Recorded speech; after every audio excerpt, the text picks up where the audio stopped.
Hello guys, welcome back to Beyond the Realms, and today I'm going to be reviewing a new independent film entitled Blood Runs Cold. Now this film was officially released, I believe it was 2011.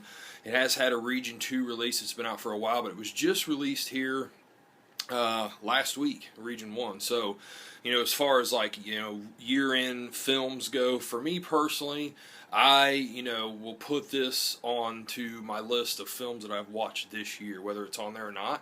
I guess, we'll see. Today, I'm drinking some Lemonberry Shandy Leinenkugels. I like it, not bad stuff. Pretty tasty. So, Blood Runs Cold tells a story of a woman named Winona who is a pretty successful musician. She takes a break from her career and decides to return to her hometown, and she returns to a cabin that's deep in the woods that she owns, and she gets there, and she's enjoying the solitude, but she quickly, she's kind of bored, so she just goes out to a bar, see what's going on, and she runs into some old friends. Carl, actually her ex-boyfriend Rick, and his friend Carl, and Carl's girlfriend Liz, and they're all talking, reminiscing, and Rick and Winona, they still get along despite being exes, and they're all talking. They all decide to go back to Winona's cabin and hang out, and things transpire where Rick and Winona, end up shacking up, of course. But then there is this mysterious killer, which is seen right here on the cover, which shows up and begins to pick them off one by one. And that's really your setup and your premise for Blood Runs Cold. Now, with this film, there is absolutely nothing cutting edge or new. It's pretty standard slasher fare, but there is a good atmosphere to this. It does have a killer atmosphere. I really liked it. I like the atmosphere to it because, one way I always look at winter setting horror films is, it's the winter itself is kind of like, an antagonist too, because it's kind of like an enemy to the character, because the characters in this film, they can't just take off running. It's frigid cold outside. They're deep in the woods. The winter itself will kill them if the killer doesn't. So I always like that, foreboding of a winter type horror film, like The Thing, The Shining, Cold Prey, and on and on and on. Those are all films that come to mind of where winter definitely plays into it. And recently The Gray, which isn't really a horror film, but the winter really plays into that. And this is the same way. I like that atmosphere to it. And not only that, just some of the stalk and slash scenes in this, there's some good tension and good atmosphere as it goes along. And I really like the acting in this. I think for the most part the acting is pretty good. There's good character build up. If you're looking for continuous action, or just a lot of kills and stuff right out of the gate, you might be disappointed with this film because it does take its time to get going. But I wasn't bored with it because I liked the character build up that they had. There's only the four characters in the film: Winona, Rick, Carl, and Liz. And you take the film takes its time to where you get to know these characters. And I think that's important. A slasher, you want to see the kills, but I think to really feel for them as things start to happen, this is pretty important stuff. There's not a ton of gore in this film, not at all, not a ton of gore.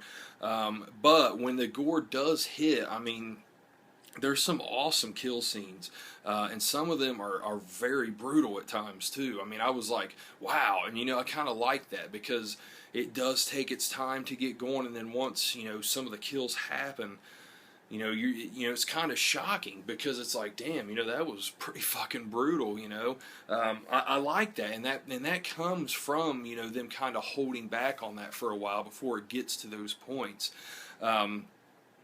But with all this said, this film it's far from perfect. Like I said, it's pretty standard slasher, film material.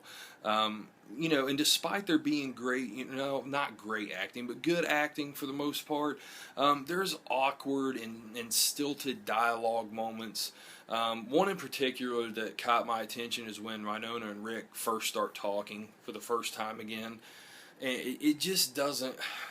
I don't know, man. The dialogue really needed to work in that part. And you might be thinking, well, wouldn't it be awkward and stilted, conversation between these two with them being ex-boyfriend and girlfriend? And yeah, I mean that could be the case too, but it doesn't really play off that way. It just plays off as a scene that could have been worked on a little bit more. Like maybe they should have done another take or whatever. And then there's another scene that happens in this that just. I really don't know what the director was thinking with this scene. I won't say what character or what situation, but one of the characters walks into a room, there's blood on the floor, and this character is just like, looks at it, grabs a brush, and just starts cleaning it up like, nothing's wrong whatsoever.